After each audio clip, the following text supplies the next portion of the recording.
नमस्कार दोस्तों, स्वागत है आपका मेरे इस YouTube channel Ram sir study tube में।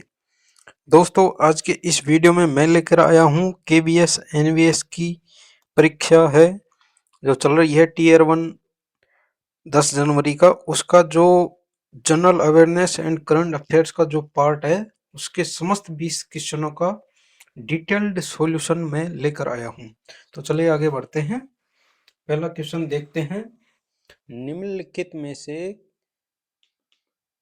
कौन सी टीम महिलाओं की हॉकी एशिया कप 2025 की विजेता रही है? तो बात करें चीन की तो ये नहीं था, भारत भी नहीं था, दक्षिण कोरिया भी नहीं था। इसको जो जीता है वो जीता है जापान ने। जापान की टीम है जो महिलाओं के हॉकी एशिया कप 2025 की विजेता रही है। बात करें अगले क्वेश्चन की, तो अगला क्वेश्चन है गुरु शिष्य परंपरा के संवर्धन के लिए वित्तीय सहायता भंडारण संचय अनुदान निम्नलिखित में से किस मंत्रालय की स्कीम या योजना है? तो यह योजना है संस्कृति मंत्रालय की। किसकी? संस्कृति मंत्रालय की। अगला क्वेश्चन है भारत के राजकीय संप्रतीक पर निम्नलिखित में से कौन सा ध्येय वाक्य लिखा हुआ है? तो इसका आंसर है सत्यमेव जयते। सत्यमेव जयते भारत के राज के संप्रतीक यानी कि जो भारत का जो राज्य चिन्ह है उसके ऊपर सत्यमेव जयते लिखा हुआ है। क्वेश्चन नंबर 4, यह है निम्नलिखित में से कौन भारत की संविधान सभा के सदस्य थे? तो सुभाष चंद्र बोस संविधान सभा के सदस्य नहीं थे, एस के गांधी भी नहीं थे, वी.डी. सावरकर भी नहीं थे, श्यामा प्रसाद मुखर्जी ये संविधान सभा के सदस्य थे। क्वेश्चन नंबर 5, पंडित रमाबाई निम्नलिखित में से किस संगठन की संस्थापक थी? सत्य शोधक समाज नहीं, आत्मीय सभा नहीं, बनारस हिंदू विश्वविद्यालय की संस्थापक नहीं थी। पंडित रमाबाई ने मुक्ति मिशन की स्थापना की थी। तो इसका आंसर आएगा 4।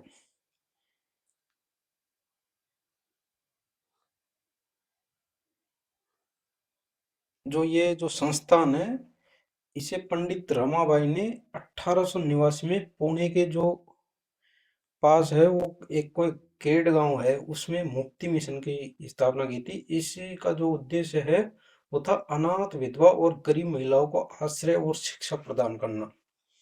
अगला क्वेश्चन है राष्ट्रीय संस्थागत रैंक निर्धारण रूपरेखा NIRF 2025 के अनुसार विधि की श्रेणी में निम्नलिखित में से किसे प्रथम रैंक दिया गया? तो ये जो रैंक दिया है राष्ट्रीय विधि विश्वविद्यालय NLU दिल्ली को नहीं, national law school of India university, हाँ इसको दिया गया है। इसका आंसर आएगा 2, national law school of India university. ये कहाँ स्थित है? यह स्थित है बेंगलोर में। इसे फर्स्ट रैंक दिया गया है। क्वेश्चन नंबर 7 पर चलते हैं। India is a founding member of which of the following regional organisations? तो नेटो का तो सदस्य नहीं है भारत, ओपेक का भी नहीं है, आसियान का है लेकिन संस्थापक सदस्य नहीं रहा है, बाद में बना। इसमें है सार्क। सार्क जो दक्षिण एशियाई क्षेत्रीय संगठन है सार्क, इसका भारत संस्थापक सदस्य रहा है। इसकी स्थापना हुई थी 8 दिसंबर 1985 को। ये हुई थी ढाका में। अगला क्वेश्चन है भारत में प्रति वर्ष 25 जनवरी को किस दिवस के रूप में मनाया जाता है? तो 25 जनवरी को भारत में मनाया जाता है राष्ट्रीय मतदाता दिवस के रूप में। और इसमें क्या करते हैं, लोगों को मतदान के लिए जागरूक करते हैं। क्वेश्चन नंबर 9, निम्नलिखित में से क्या भारत की सांविधिक संस्था का उदाहरण है? देखो दो तरह की संस्थाएं होती है, एक होती है सांविधिक मतलब बाय लॉ, और एक होती है संवैधानिक संस्था, मतलब जो से कहते हैं कॉन्स्टिट्यूशनल। तो which of the following is not an example of statutory institution of India. तो विश्वविद्यालय अनुदान आयोग, ये सामुदायिक नहीं है। यह है भारत का नियंत्रक और महालेखा परीक्षक, यह सांविधिक संस्था नहीं है, यह है संवैधानिक संस्था, मतलब जिसका संविधान में उल्लेख हो। जो सेबी है ये भी सांविधिक है, राष्ट्रीय मानवाधिकार आयोग ये भी सांविधिक है। तो इसका आंसर आ जाएगा 2।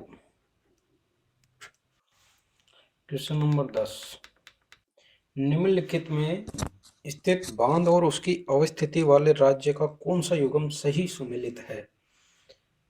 Which of the following pairs of Indian dam and the state in which it is located is correctly matched? तो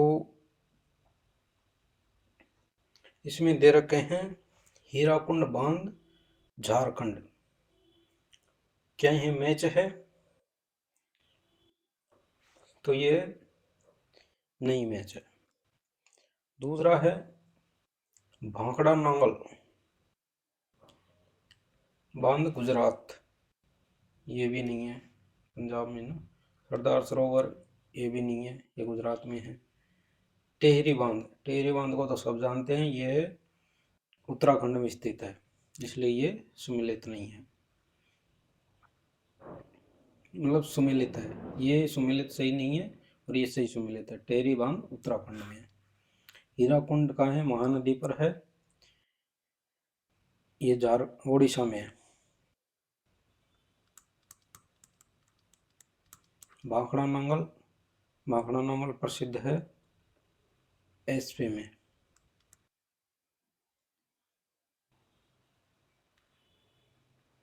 ये सरदार सरोवर है गुजरात में।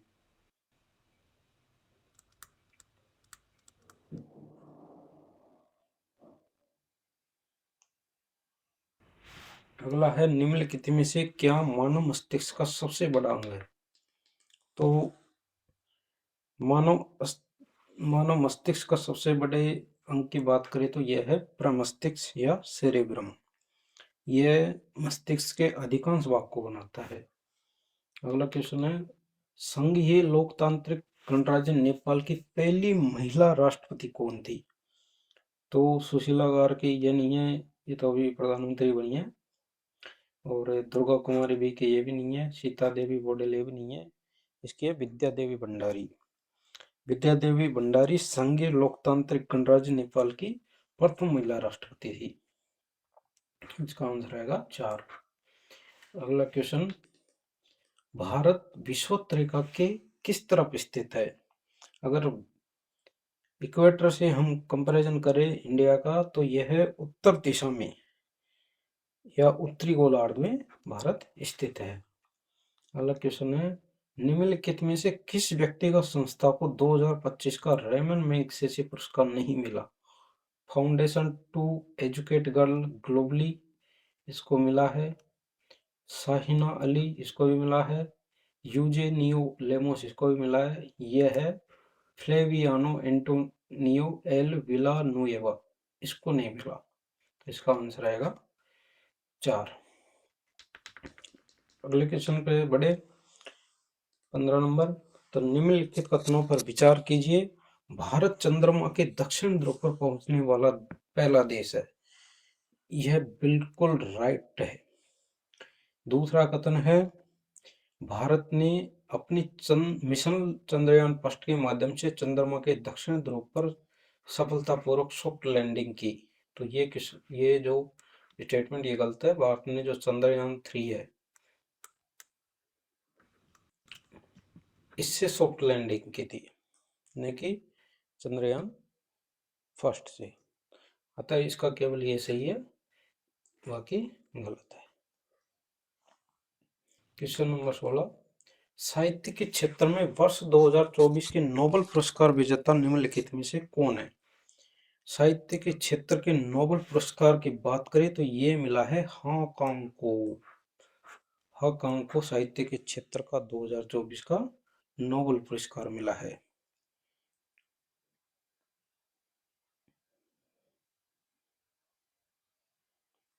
ये क्या है? दक्षिण कोरियाई लेखिका है, इसको मिला है।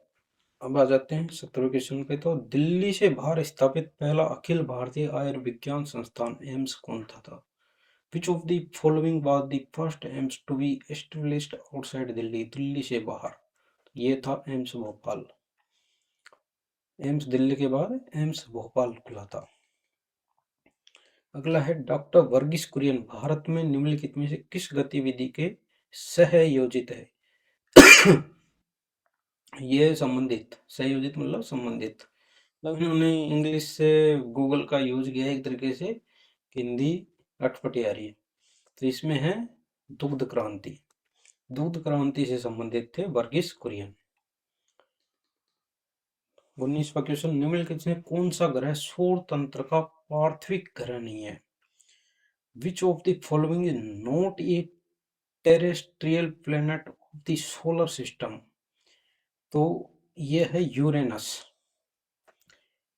यूरेनस है।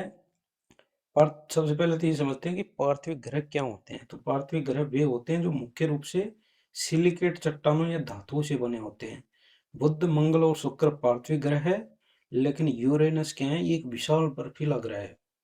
तो इसका आंसर आएगा यूरेनस। क्वेश्चन नंबर 20, निम्नलिखित में से क्या वायु जनित रोग का उदाहरण है? मतलब which of the following is an example of airborne disease? हवा से कौन सा रोग फैलता है? एक तरीके से हवा से पैदा होता है। तो यह है टीबी। टीबी या तपेदिक। तपेदिक ऐसा रोग है जो मतलब खांसी वासी होती है तो उसके द्वारा भी ये लग सकता है। जो हैजा, टाइफाइड और हेपेटाइटिस ये है, ये क्या है? जल जनित या भोजन जनित रोग है। तो इस प्रकार हमारे सभी 20 क्वेश्चन खत्म होते हैं। वीडियो अच्छी लगे तो लाइक शेयर व सब्सक्राइब कर लीजिए, और बाकी पार्ट्स का वीडियो भी मैं उपलब्ध करवा रहा हूँ। 11 जनवरी की जो पेपर है उसका भी वीडियो मैं उपलब्ध करवाऊंगा। ये ओरिजिनल पेपर है, सीधा उसी पे मैं आपको सोल्यूशन प्रोवाइड कर रहा हूँ। धन्यवाद, नमस्कार।